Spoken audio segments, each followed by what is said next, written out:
सुकून से बगीचे में बैठकर ठाट से मूंगफली खाओगे और हम यहाँ घर में एक एक पाई की चिंता में मरते रहे, क्योंकि हम सब तो बेवकूफ हैं और समझदार कोई है तो तुम दोनों। और बेशर्मी की हद तो देखो, हंस हंस के बता रही थी कि पति के साथ कैसे बगीचे में बैठकर मूंगफली खाई। आई, मूंगफली वाली ने खुद ही दी, हमने पैसे नहीं दिए थे। हाँ, तू तो कहीं की महारानी है ना कि मूंगफली वाले मुफ्त में मूंगफली खिला रहे थे। आदत तो हो ही गई है तुम्हारे पति को खैरात में खाने पीने और रहने की, इसलिए तो इतने साल से इस घर में रह रहा है बिना कमाए। अब तुम भी आदत डाल लो खैरात में खाने पीने की। घर की इज्जत की तो चिंता है ही नहीं। अब खड़ी क्या हो, जो सब्जी लाई हो उसे काटो और रसोई में जाके खाना बनाओ।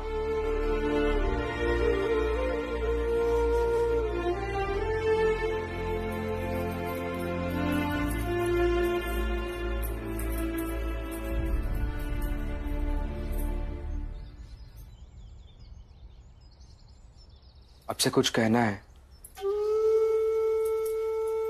इतने सालों में हमारा रिश्ता कभी अच्छा नहीं हो पाया और मैं मानता हूं कि इसमें मेरी गलती रही होगी। इसके लिए आप मुझे जीवन भर माफ मत कीजिएगा, लेकिन मेरा गुस्सा मेरी पत्नी पर मत निकाला कीजिए।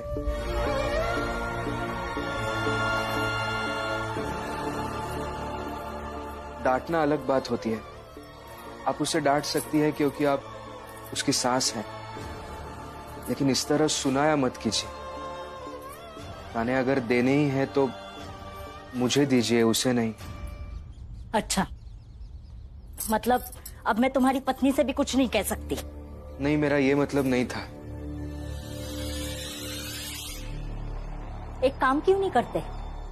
इतने बड़े हो गए हो, अब घर से अलग क्यों नहीं रहते? अपनी पत्नी को भी साथ ले जाओ। कुछ नहीं कहूंगी मैं। सौतेले बेटे हो ना, शायद इसलिए मेरा दुख समझते नहीं हो। अपने बेटे होते तो शायद समझ भी लेते। आज अगर भीमाबाई जिंदा होती तो वो भी इस बात के लिए तुम्हें कभी माफ नहीं करती कि इस उम्र में भी उसका पति कमा रहा है, एक और बेटा कमा रहा है और दूसरा बेटा पैसे उड़ा रहा है। नहीं, मैं पैसे उड़ा नहीं रहा हूं।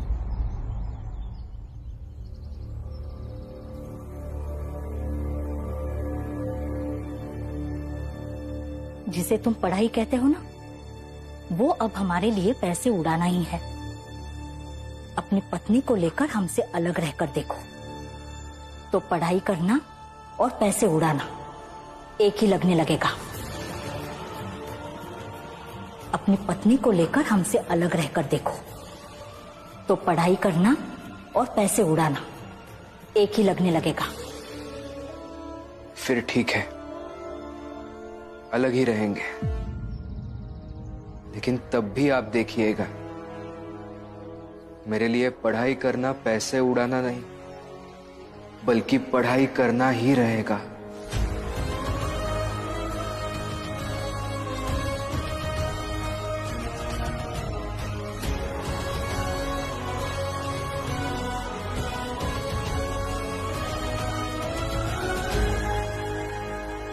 आज अगर भीमाबाई जिंदा होती तो वो भी इस बात के लिए तुम्हें कभी माफ नहीं करती कि इस उम्र में भी उसका पति कमा रहा है, एक और बेटा कमा रहा है और दूसरा बेटा पैसे उड़ा रहा है।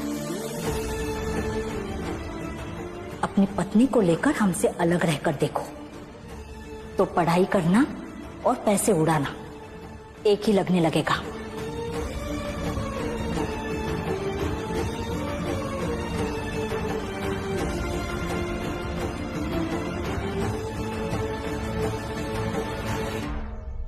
दीदी, उनको देखा क्या? घर में नहीं है। नहीं तो अरे डलिया माँ कह रही थी कि पिम को अभी कहीं बाहर जाते हुए देखा, बहुत उदास था। कुछ हुआ क्या? घर में सबसे आराम से तो वही रहता है, फिर भी उदास है।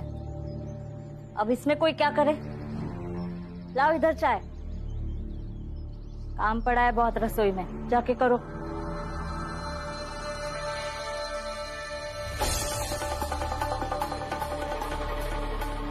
ना ही आए लौट के तो समझूंगी ऊपर वाले ने सुन ली मेरी बात। मैं निवेदन करना चाहूंगा हमारे कॉलेज के प्रिंसिपल सर, आप पुष्पमाला पहनाकर इनका स्वागत करें।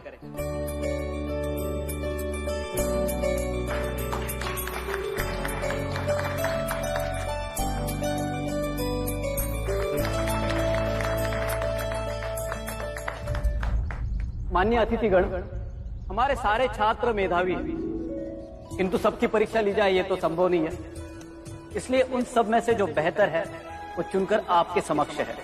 यह है नरोत्तम जोशी, सदाशिव कुलकर्णी, देशराम पाटिल और मनोहर शास्त्री।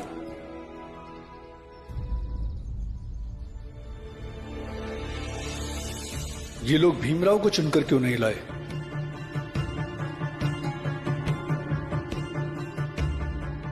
आप इनसे जो चाहे सवाल पूछ सकते हैं। जरूर। धर्म, कुल, जाति इन सब का त्याग करके कोई भी व्यक्ति एक क्षण भी नहीं रह सकता। हम हमारे धर्म के रक्षा हेतु अपने मांग पर अड़े रहेंगे। भीमराव को विज्ञान नहीं पढ़ने देंगे। छात्रों, मुझे ये बताइए, कोलंबस और वास्को दी गामा, इन दोनों में क्या समानताएं और क्या असमानताएं थी? दोनों में ये समानता है कि दोनों ही नाविक थे, महत्वाकांक्षी थे और बहादुर थे। और विषमता ये है कि दोनों ही समुद्री रास्ते से इंडिया की खोज के लिए निकले। कोलंबस इंडिया की जगह अमेरिका जा पहुंचे और वही वास्को डी गामा ने इंडिया तक की सफर तय किया।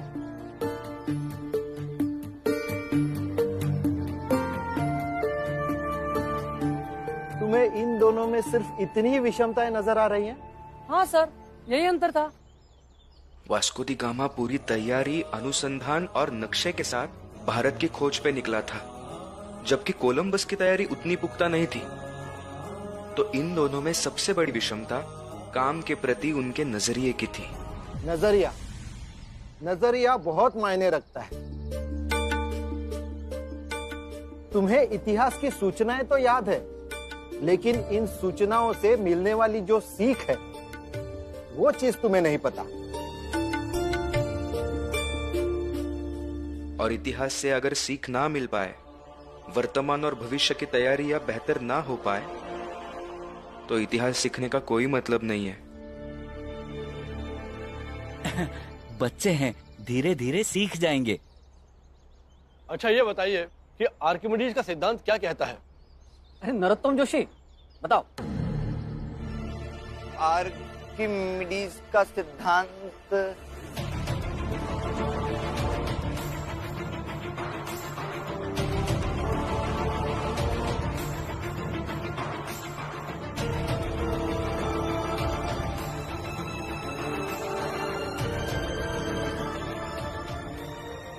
आर्किमिडीज का सिद्धांत को कक्षा में पढ़ाया था ना, बताओ।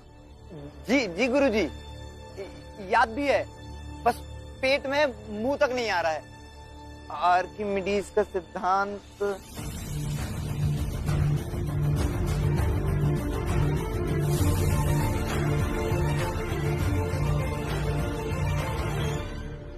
नरोत्तम बेटा, आराम से सोच के बताओ। आर्किमिडीज, हाँ सर, याद आ गया। यही कि कोई डूब जाता है, कोई तैर जाता है। क्या डूब जाता है, क्या तैर जाता है? लकड़ी तैर जाती है और आप, हम, लोहा, पत्थर, ये सब डूब जाता है।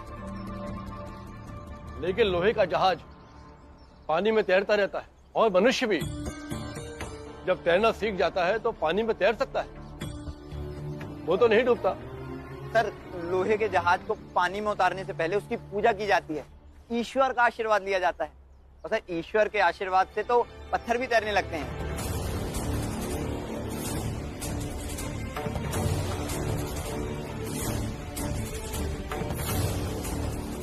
और सर, इंसान इसलिए नहीं डूबता क्योंकि वो तैरना सीखा होता है, और तैरना सीखते ही इसीलिए है ताकि डूबने से बचा जा सके।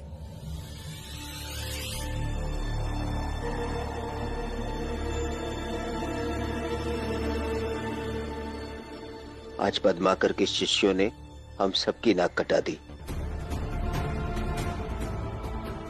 आर्किमिडीज का सिद्धांत क्या यही है? हाँ सर, ऐसा ही कुछ है डूबने और तैरने के बारे में। हमें खेद है, यहाँ की पढ़ाई व्यवस्था से हम बिल्कुल संतुष्ट नहीं है। आपके किसी भी छात्र को कुछ भी नहीं आता, और अगर आपके क्लास के सबसे अच्छे स्टूडेंट हैं, तो यहाँ की शिक्षण व्यवस्था, यहाँ के शिक्षकों की अवस्था और इस कॉलेज की पूरी व्यवस्था पर सवालिया निशान लगता है।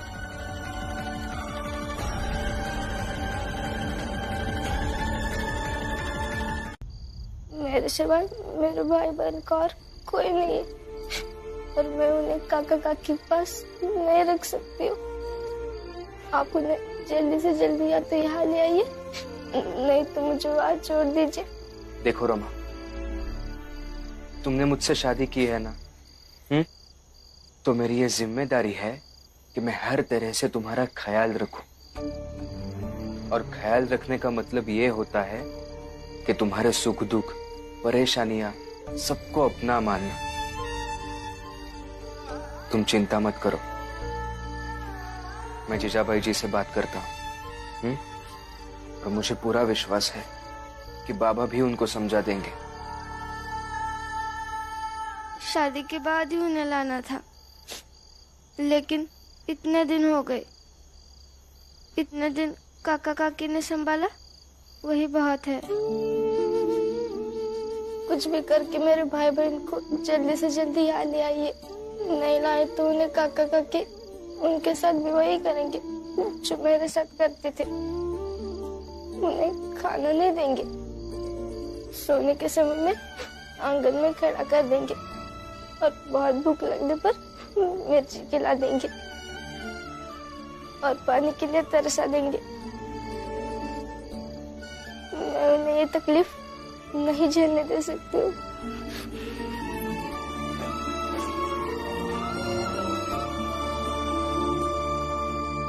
रो मत रमा, मैं बाबा से बात करता हूँ ना, सब ठीक हो जाएगा। जीजाबाई, भीम के प्रति जो तुम्हारी चीड़ है उसे जाकर अलग सोचो। रमा के माता पिता नहीं है, रमा उन दोनों बच्चों की बड़ी बहन है, तो उसकी भी कुछ जिम्मेदारी बनती है ना। सारी जिम्मेदारियों का ठेका हमने नहीं उठा रखा है, और अगर है तो मेरे मायके में भी 2 अनाथ बच्चे रहते हैं, उन्हें भी ले आते हैं। और उन्हें क्यों, बम्बई में बहुत सारे अनाथ बच्चे होंगे, उन्हें भी उठा कर ले आते हैं। ये वजह बात को बढ़ा रही हो तुम। बम्बई के सारे बच्चे और रमा के 2 भाई बहन एक नहीं हो सकते। बेवजह तो मैं कोई भी बात नहीं करती सूबेदार साहब। लक्ष्मी,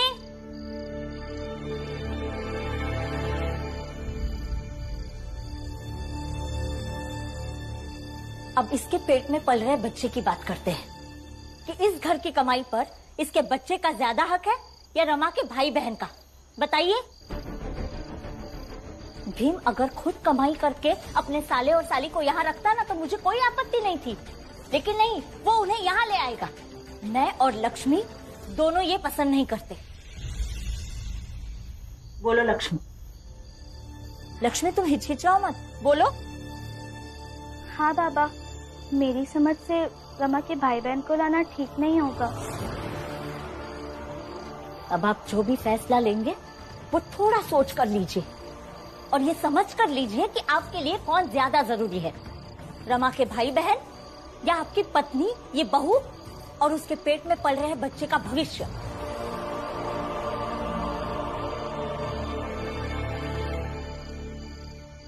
बाबा। भीम,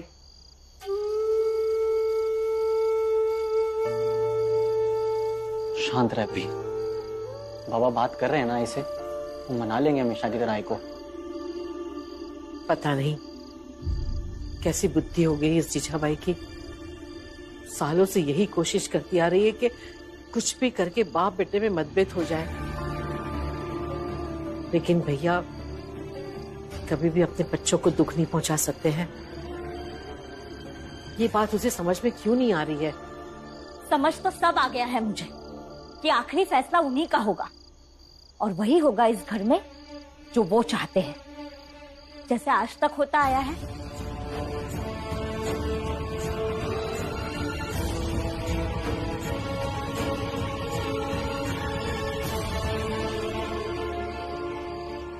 बाबा बाबा मैं समझता हूँ कि आई किस बात को लेकर चिंता कर रही होंगी, पर बाबा हिम्मत करने से सब सही हो जाता है। हमारी मुश्किलें बढ़ेंगी, पैसे कम पड़ेंगे, लेकिन बाबा दोनों बच्चे पल जाएंगे। और बाबा बच्चों की परवरिश से बड़ी कोई जिम्मेदारी नहीं होती है। और राम जी, मेरा तो कोई भी नहीं है, इसलिए मैं अपने कमाई का कुछ पैसा तुम्हें दे दिया करूंगा।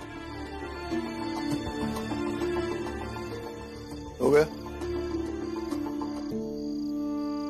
अब मेरा फैसला सुनो। भीम, वो बच्चे यहां नहीं आएंगे।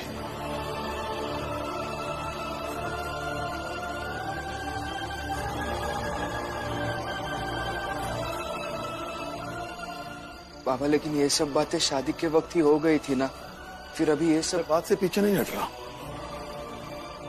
उन बच्चों की जिम्मेदारी हम लेंगे, लेकिन बच्चे इस घर में नहीं आएंगे। फिर उन बच्चों का क्या करना है, कैसे करना है, सोचते हैं। लेकिन यहाँ लाने में क्या दिक्कत है बाबा? दिक्कत यह है कि इस घर में सिर्फ भीम और रमा नहीं रहते, बल्कि मेरी पत्नी भी रहती है, और उसका ख्याल रखना मेरा कर्तव्य है, मेरी जिम्मेदारी है। और एक जिम्मेदारी निभाने के चक्कर में मैं बाकियों के लिए गैर जिम्मेदार नहीं बन सकता। नहीं, मेरे भाई बहन को ला दीजिए, वो बहुत परेशान होंगी। रमा, तुम अभी चुप रहो। लीजिए हो, दोपहर हो गया, भाई तक से खेल रहे हैं। ए बच्चा लोगन, ए रुका रुका, चल बेटा, चल के पहले खाना ना खा ले, बाद में खेलना। हाँ जाओ, तुम लोग भी अपने अपने घरे जाओ, खाना ना खा के फिर खेलना, ठीक है? जाओ घरे जाओ अपने। दीदी भूख लग गई है। ए रुको, इधर आओ।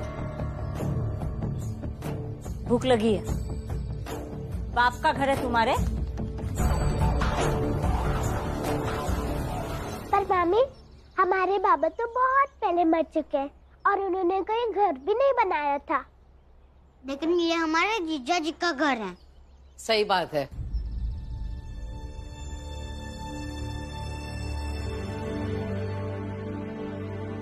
ये तुम्हारे जीजा जी का ही घर है।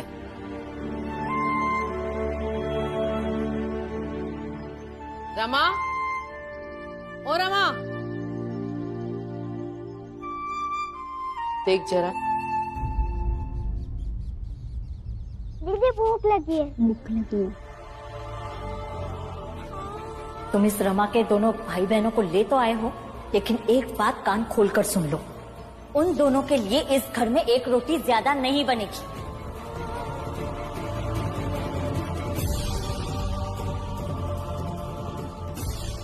तुम दोनों अंदर जाओ, मैं अभी खाना लेके आती हूँ। जाओ।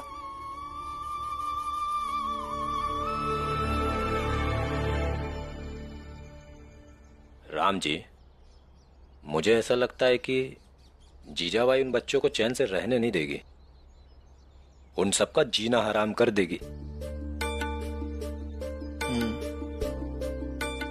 बस भीम की पढ़ाई खत्म हो जाए, उसे एक अच्छी सी नौकरी मिले, फिर बांटकर उसे अलग कर दूंगा। उसके बाद वो अपनी पत्नी का और उन दोनों बच्चों का अच्छी तरह से ख्याल रख पाएगा। लेकिन राम जी, भीम तुमसे अलग रह नहीं पाएगा। उसे रहना पड़ेगा, बस सही समय का इंतजार है। लेकिन पुरंजन, जीजाबाई भीम के साथ जरा सा भी कुछ गलत करती है तो मुझे ऐसा लगता है कि मैं भीम के साथ कुछ गलत कर रहा हूं। मेरे जीते जी भीम का परिवार अच्छे से बसता हुआ देखना चाहता हूं। जो भी हो राम जी, ईश्वर ने तुम्हारे साथ बहुत गलत किया। उसे तुमसे भीमाबाई को नहीं छीनना चाहिए था। यदि आज भीमाबाई जिंदा होती ना, तो वो तुम्हारे जीवन की आधी मुश्किल तो खुद ही आसान कर देती। छोड़ दो पुरंजन, क्या सही क्या गलत। भाई साहब कितने पैसे हुए? 2 पैसे।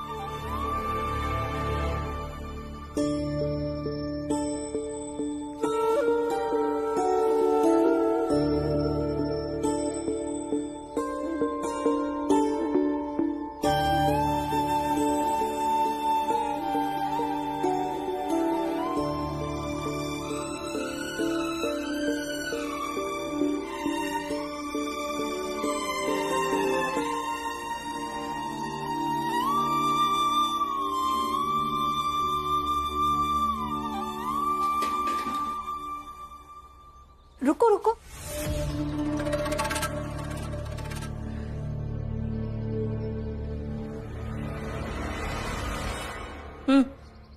एक रोटी तुम्हारी और 2 वो भीम कॉलेज खाकर जाता है।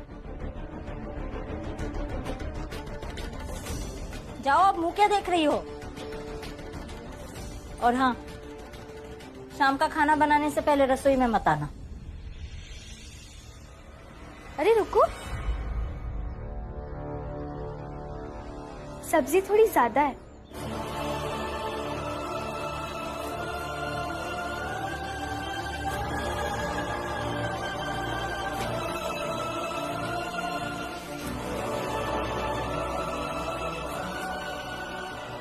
ये ठीक है? अब जाओ। जाओ।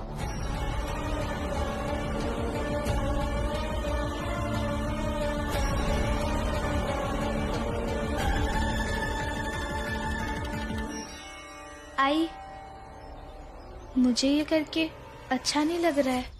रमा को मैं अपनी छोटी बहन मानती हूँ, पर क्या करूँ? भीम भाव को पढ़ाई से हटाकर कमाई के रास्ते पर लाना है, इसलिए ये सब करना पड़ रहा है। तुम खुद को गलत मत समझो। कभी कभी सही राह पर लाने के लिए गलत बर्ताव करना पड़ता है। वही मैं भी कर रही हूँ और तुम भी। छोड़ो, खाना लगाओ सबके लिए। रमा, ए रमा, रमा, ए रमा, क्या हो गया करके? पता नहीं, सुबह नाश्ता तो किया था, पता नहीं क्या हुआ। कितना कहते कि ढंग से खाया कर, लेकिन नहीं सुनती ही नहीं है। वैसे ही ये कमजोर है, खाना नहीं खाएगी तो ऐसे ही होगा। जोर जबरदस्ती खिलाया करो इसे। हे डलिया अम्मा, पानी छिड़को ना थोड़ा।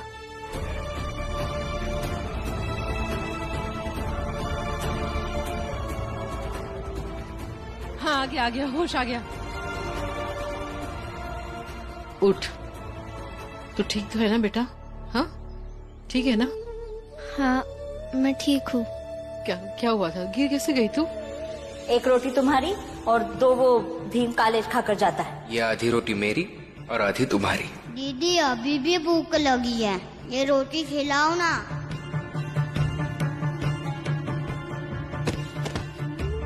पता नहीं, शायद चक्कर आ गया होगा बुआ। चक्कर?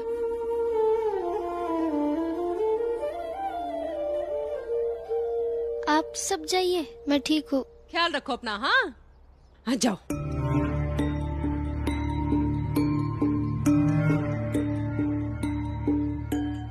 चल अंदर चल, आराम कर। चल चलो बच्चों अंदर चलो, चल आजा अंदर, आराम कर।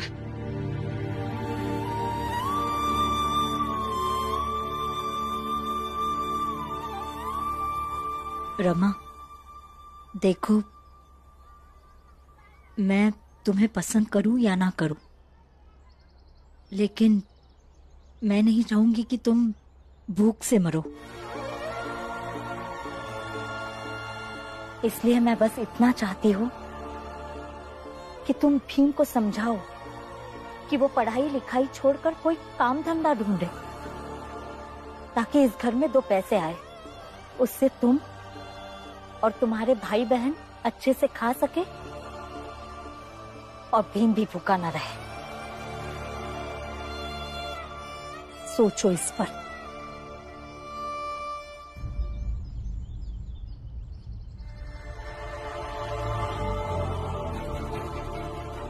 जो आदमी पार्क में भी जाकर पेड़ पौधे फूल झूला या फिर लोगों को ना देखकर बस किताबें या गुरुजी के पास रहते हैं, उनसे पढ़ाई छोड़ने की बात करके मैं पाप नहीं कर सकती हूँ।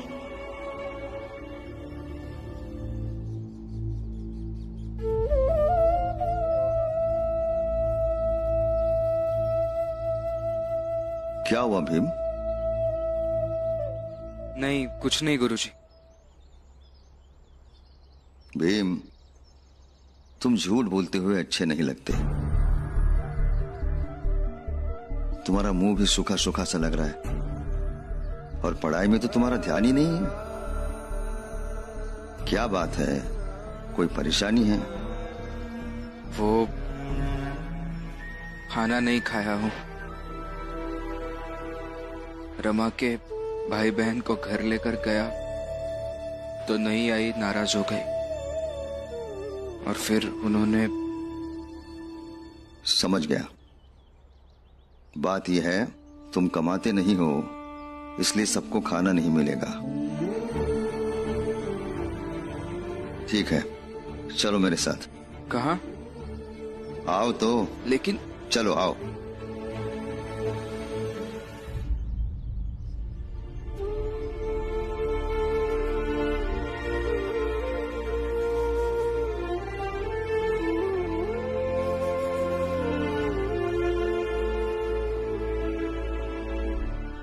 कबीर सीप समंद की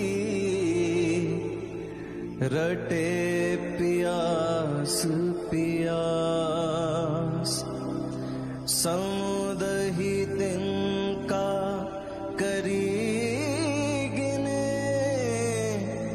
स्वाति बूंद किया।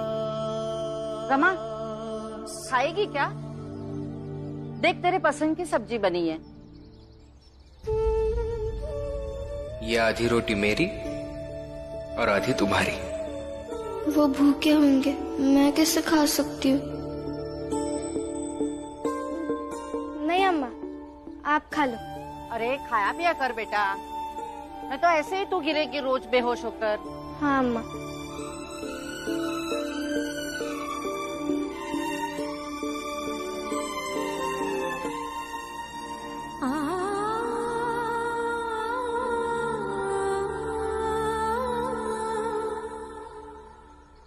हे भूख, तूने मुझे आज बहुत परेशान किया है। रुक, तुझे अभी बांधती हूँ।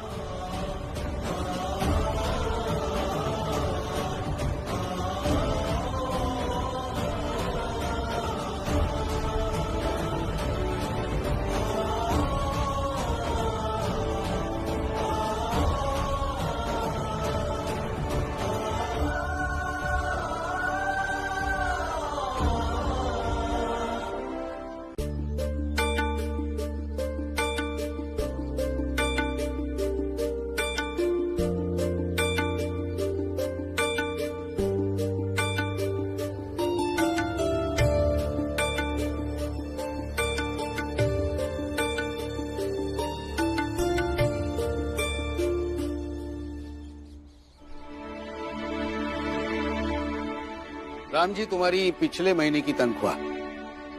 धन्यवाद सेठ जी। पुरंजन, यहाँ आओ।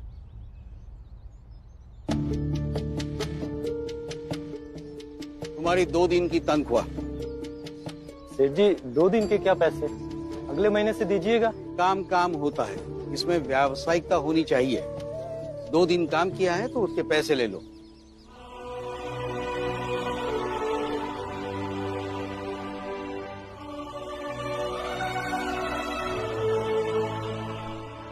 चोपड़ा ले लो।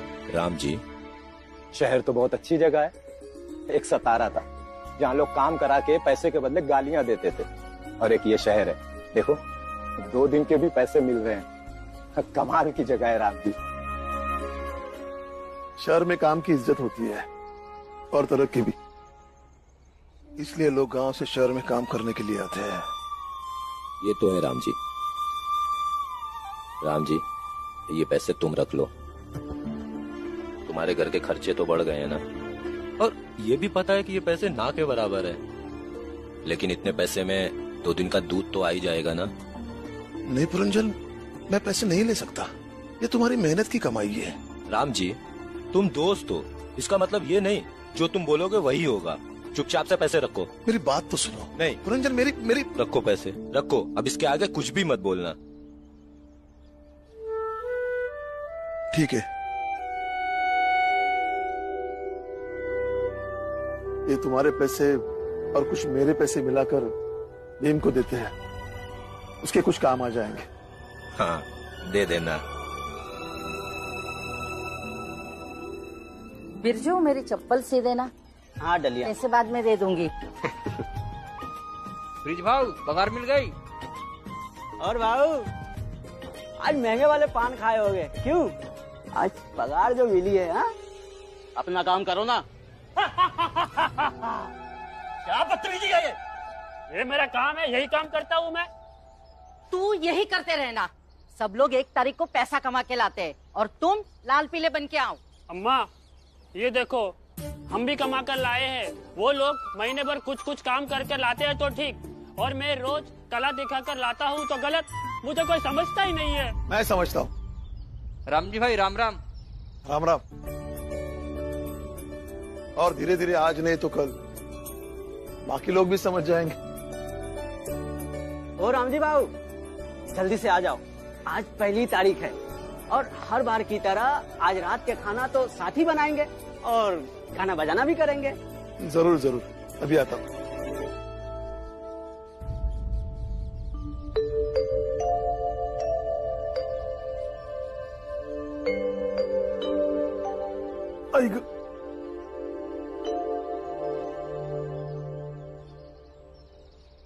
लीजिए।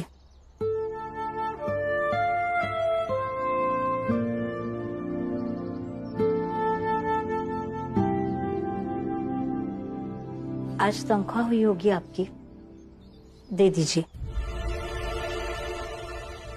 ऐसे क्या देख रहे हैं? आज से घर खर्चा मैं अपने हिसाब से चलाऊंगी। इसलिए कि रमा के भाई बहन आए हैं? जी नहीं, इसलिए कि उनके साथ साथ आपका दोस्त पुरंजन भी आया है और वो तीनों ही बोझ बने पड़े हैं। जीजा भाई, बाकियों को छोड़ दो, बस इतना ख्याल रखो कि अपनी पति की शांति किस चीज में है, वो क्या चाहता है और पत्नी क्या चाहती है, इसकी चिंता की है कभी आपने? बांझ बनकर उम्र बीत गई मेरी।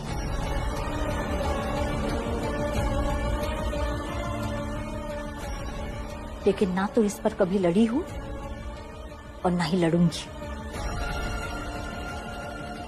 जैसे बाकी की औरतें अपना घर खर्चा चलाती हैं, मैं भी चलाना चाहती हूँ। दे दीजिए।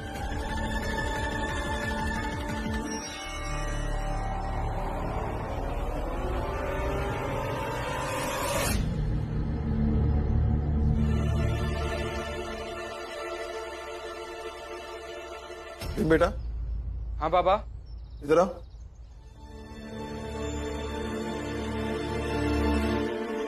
ये तुम्हारे ट्राम के महीने के पास कितने में आता है? 1 आने में। उसे 1 आना दे दो।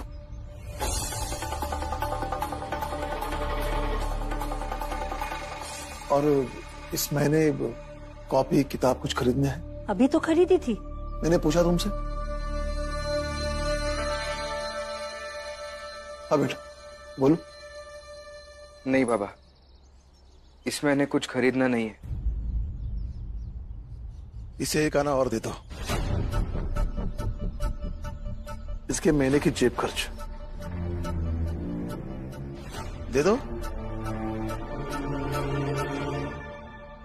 1 आना नहीं मिलेगा, आधा आना मिलेगा। जो कमा नहीं सकता वो खर्चे में कटौती तो कर ही सकता है।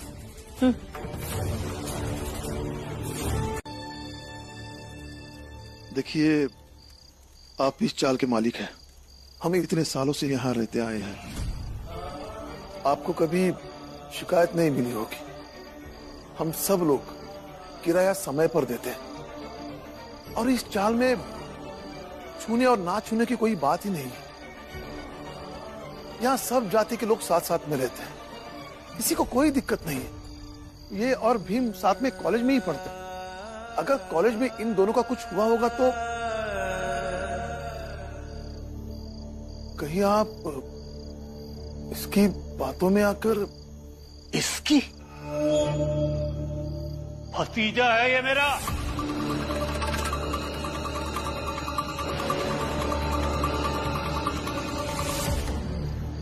अब बात जातिगत नहीं रही, व्यक्तिगत हो गई है। तुम्हारा बेटा मेरे भतीजे को अकड़ दिखाता है,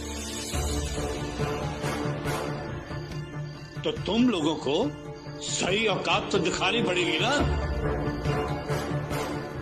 चलता हूं मैं, और खाली करने की तैयारी करो। जोशी जी रुकिए ना, मेरे और आपके झगड़े के कारण सब लोग बेघर हो जाएंगे और एक गरीब के लिए घर ढूंढना सबसे बड़ा संघर्ष होता है। ऐसा मत कीजिए, सिर्फ मेरे कारण इन सब का घर मत उजाड़िए। अच्छा बोले, अब यही बात हाथ जोड़कर बोलो।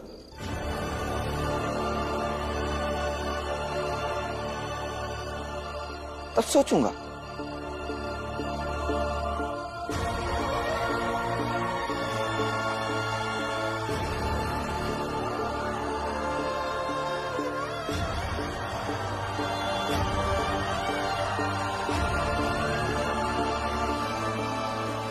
नहीं, आप क्यों हाथ जोड़ेंगे?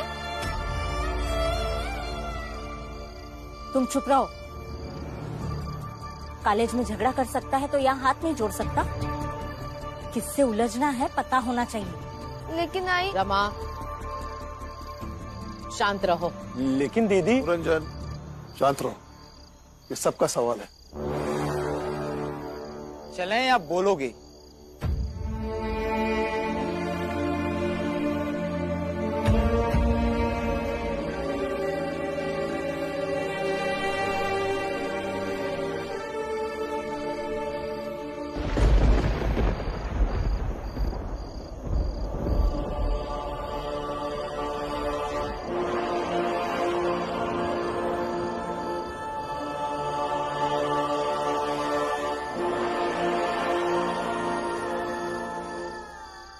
जोशी जी, एक गरीब के लिए घर ढूंढना सबसे बड़ा संघर्ष होता है। इन सब पर दया कीजिए।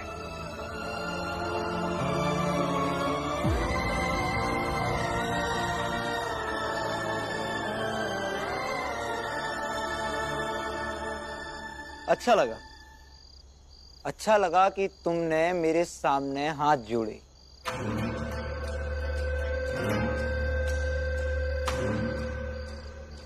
लेकिन मेरा इरादा नहीं बदला।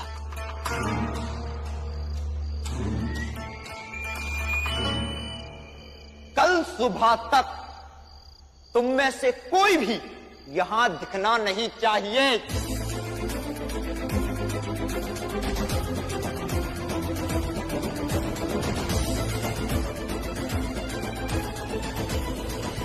जोशी जी, भीम की गलती के लिए मैं भी आपसे माफी मांगता हूं। अगर आपको उसकी किसी भी बात का बुरा लगा है तो उसे माफ कर दीजिए। जब तक भीम का भाई आनंद जिंदा है ना, उसकी तरफ कोई आंख उठाकर नहीं देख सकता। चुप। एक बात अपने दिमाग में डाल ले, भीमराव की बिरादरी का कोई भी व्यक्ति यहां मुझे नहीं दिखना चाहिए।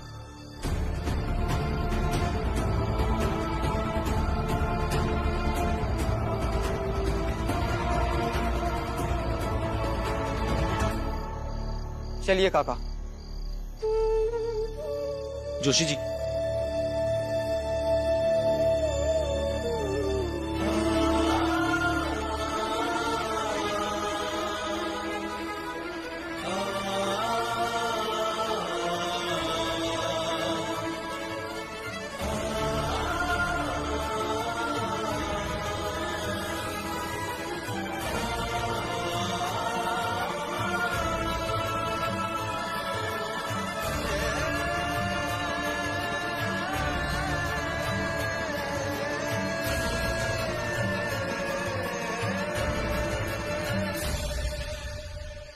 क्या तब से बहस के पड़ी है आप? चुप बैठिए ना। अब एक भी बात भीमराव और उसके परिवार वालों के बारे में नहीं होगी। हाँ डलिया अम्मा, वो इसलिए क्योंकि कहीं कहीं अपने मालिक जोशी जी तक ये बात पहुंच गई कि हमारे मन में उस भीमराव और उसके परिवार वालों के लिए हमदर्दी है, तो हमसे भी ना चौल खाली करवा दे। हाँ, और नहीं तो का। हाँ तो निकाल दे हमें। निकालने के डर से क्या हम उन्हें और उनके एहसानों को भूल जाएं? बताओ, यहाँ कौन है ऐसा जिसकी रामजी, भीमराव और रमा ने कभी मदद ना की हो? और जब तुम बीमार हुए थे तब उसी रामजी और भीमराव ने लोगों से घूम घूम कर चंदा इकट्ठा किया था। ये देखो, लोगों ने तुम्हारे लिए दवा के पैसे दिए, अब अस्पताल जाकर इलाज करते, जल्दी ठीक हो जाओगे। अरे मैं तुम्हारे साथ हूँ, पूरी चाल तुम्हारे साथ है, सब ठीक हो जाएगा। भीम बेटा उठो उठो, चल चल चल। और जोकू, तुमने सेठ के कपड़े जला दिए थे, तभी वही भीमराव ने तुम्हारी तरफ से वकालत की थी। चल इधर चल, आ गया।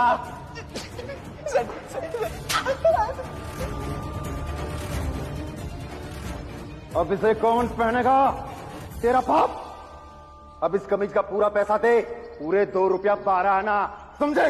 देखिए सेठ जी, इनसे गलती से जल गया होगा। ये काका गरीब है, इतने पैसे कहां से देंगे आपको? इन्हें माफ कर दीजिए ना। और भीमराव के समझाने बुझाने से तुम्हें कोई हर्जाना नहीं देना पड़ा था। और फुलिया, जब तेरा सर दर्द करता था तो वही रमा तुरंत आके तेरे सर की मालिश करती थी। वाह रमा, तुम्हारे हाथ में ना एकदम से जादू है। देखो, हाथ लगाते ही पूरा सर दर्द एकदम से छू मंतर हुई गवा। जुग जुग जिया। लेकिन वही तेरे लिए आज सरदर्द बन गई है फुलिया, और हम सब ने आज उसे अकेला छोड़ दिया, किसी को कोई तकलीफ नहीं। ए नटवर, अम्मा को समझाओ ना, जब लोग साथ रहते हैं तो एक दूसरे के लिए मदद करते ही हैं। अब हम भी गिनाने बैठ जाए तो बहुत कुछ गिनवा देंगे। एकदम सही कहा। अरे अम्मा, सच में बहुत हो चुका। अगर आपको आपके बेटे से प्यारे वो लोग हैं तो उन्हीं के साथ रहिए ना, मुझे कोई दिक्कत नहीं है। हम बिना अम्मा के रह लेंगे। तो तू अपने अम्मा के बिना रहने लायक हो ही गया।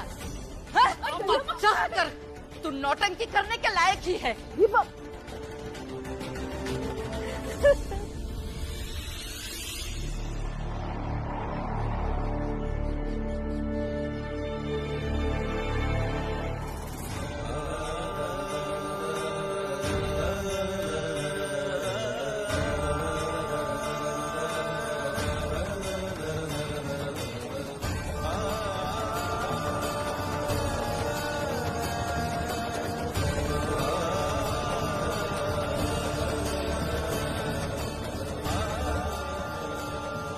भीमराव की बिरादरी का कोई भी व्यक्ति यहां मुझे नहीं दिखना चाहिए।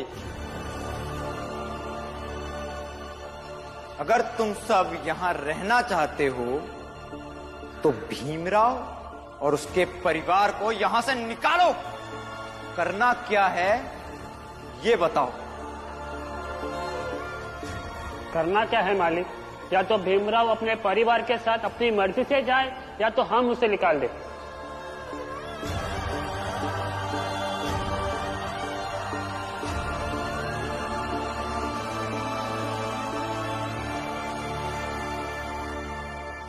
भीमराव,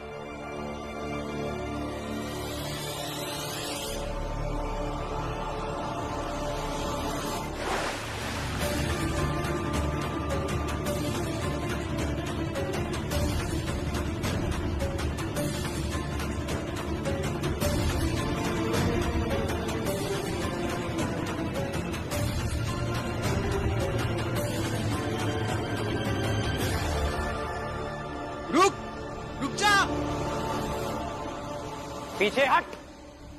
अब हटो मेरे रास्ते से। हटो।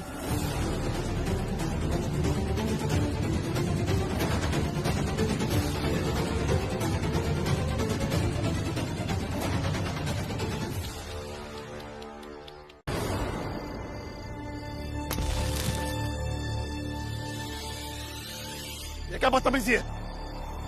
तुम्हारा दिमाग खराब हो गया क्या? दिखाई नहीं दे रहा है क्या लोग रहते हैं?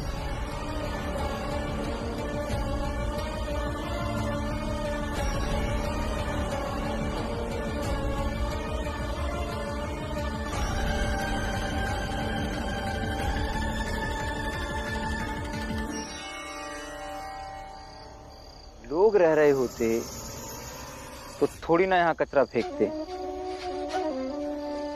लेकिन वो क्या है ना कि कचरे को तुम लोगों के बीच अपनापन महसूस होता है, इसीलिए सड़क पर जहां जहां जाओगे कचरा वहीं फेंका जाएगा।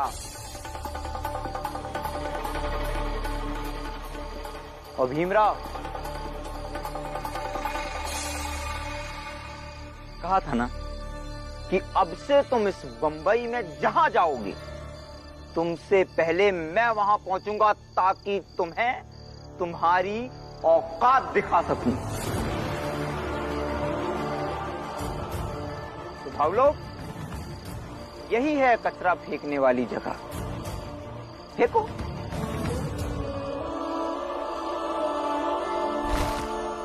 रुकिए, क्या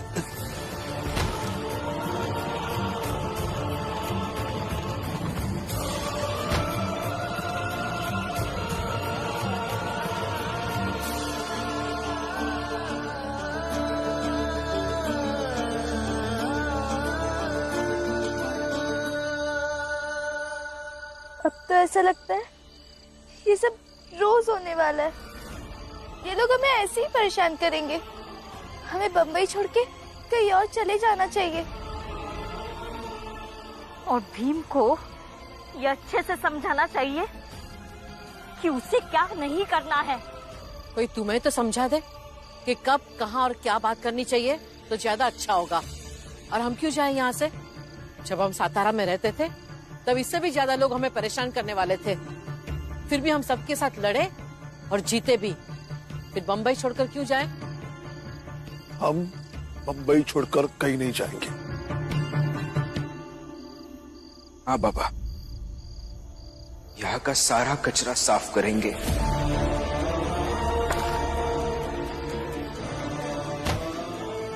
और हम यही रहेंगे।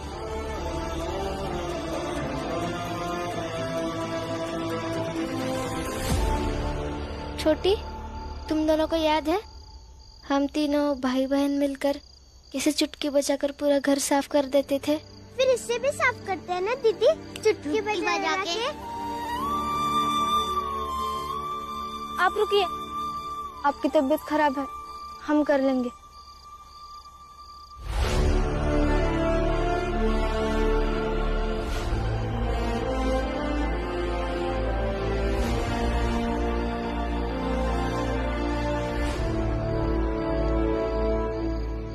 वो लोग कल से यहाँ कचरा नहीं फेंकेंगे।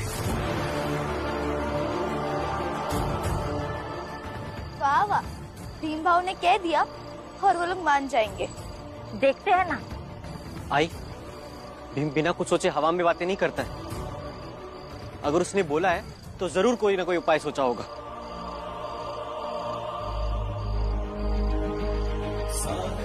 आप कहाँ जा रहे हैं? बस अभी आया। जी बेटा।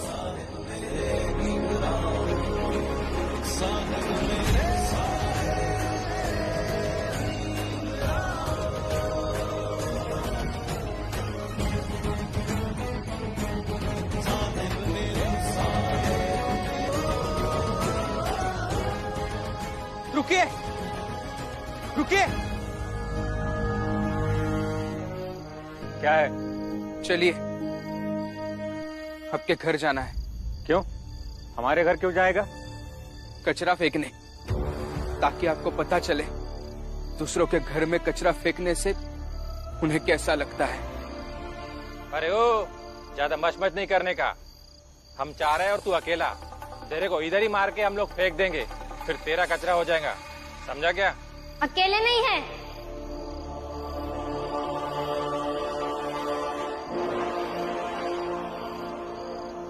इनका परिवार भी है साथ में। चलिए ना, रुक क्यों गए? हम सब भी आपके पीछे पीछे आएंगे, चलिए। अरे तुम सब लोग पागल हो गए हो क्या? और यही बात हम भी थोड़ी देर पहले कह रहे थे आपसे। इसका मतलब यही होता है कि आप भी मानते हैं जो लोग दूसरों के घर में जाकर कचरा फेंकते हैं वो पागल होते हैं। तो ये पागलपन आप मत कीजिए और ना ही हमें करने पर मजबूर कीजिए।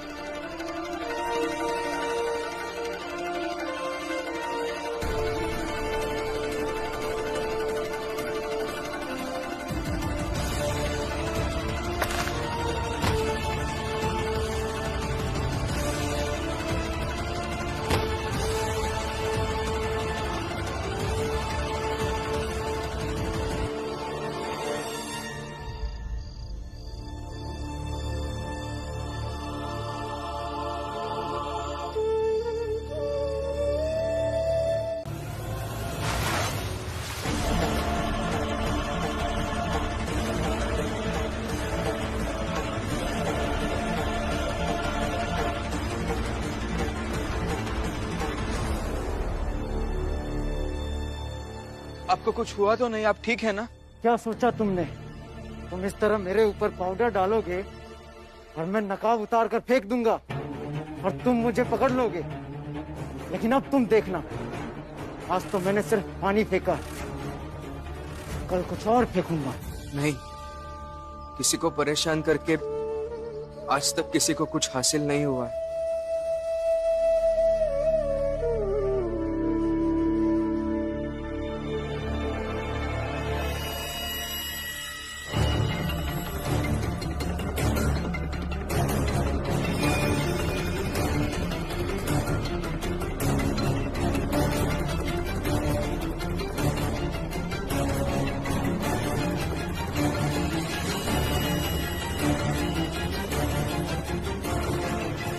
भीमराव,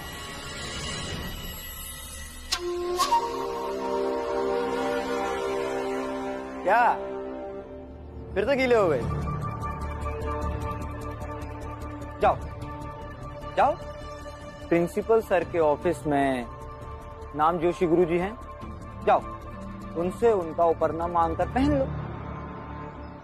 अरे लेकिन हो सकता है कि आज नाम जोशी सर अपना ऊपरना आना लाए हो। अब छोटी जाति के लड़के को शिष्य बनाएंगे तो गुरुजी के कपड़े तो उतरेंगे ही ना। नहीं, आज उसकी जरूरत नहीं पड़ेगी। मैं अलग से एक कमीज लेके आया हूँ। कितने बेवकूफ हो ना तुम। अपने दुश्मन से अपनी सुरक्षा की जो योजना तुमने बनाई थी खुद ही बता दी। ठीक है, कल से इस अतिरिक्त कमीज के लिए भी योजना बनाकर आऊंगा। नरोत्तम भाव, नरोत्तम भाव, क्या हुआ? पता नहीं अचानक से खुजली होने लग गई।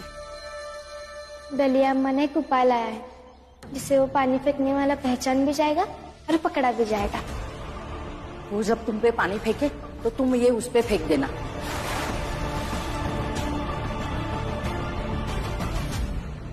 जहाँ खुजली हो रही है वहाँ गीली मिट्टी लगा लीजिए, अब ठीक हो जाओगे।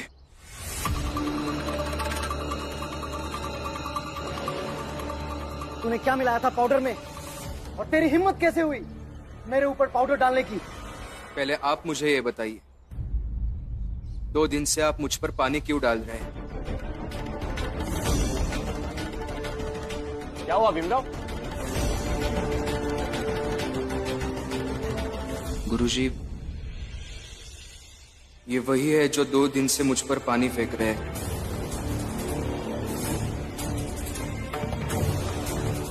आज भी जब मैं कॉलेज आया तो इन्होंने वही किया और अभी तो ये खुद से गुनाह भी कबूल कर रहे हैं।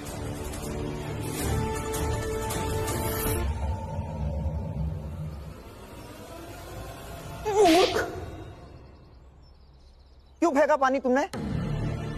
नरोत्तम जोशी, अपने आप को इतना तेज मत समझो।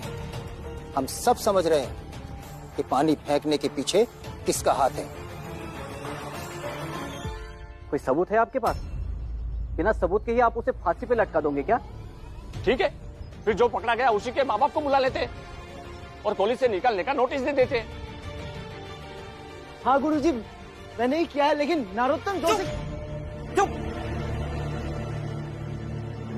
अब खुद फंस रहे हो तो मुझे फंसा रहे हो। नरोत्तम जोशी,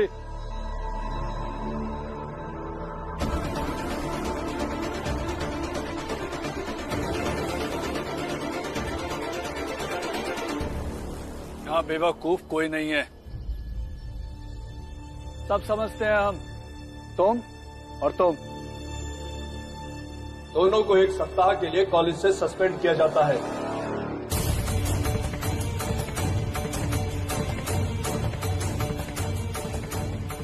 अभी सिर्फ 1 सप्ताह के लिए कर रहा हूं।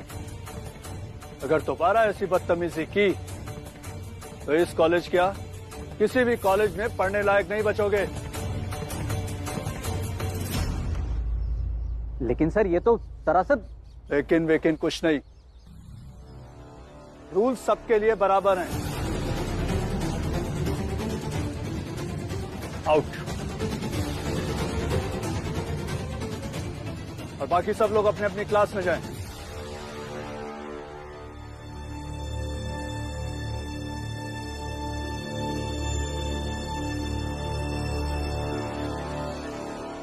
भीमराव,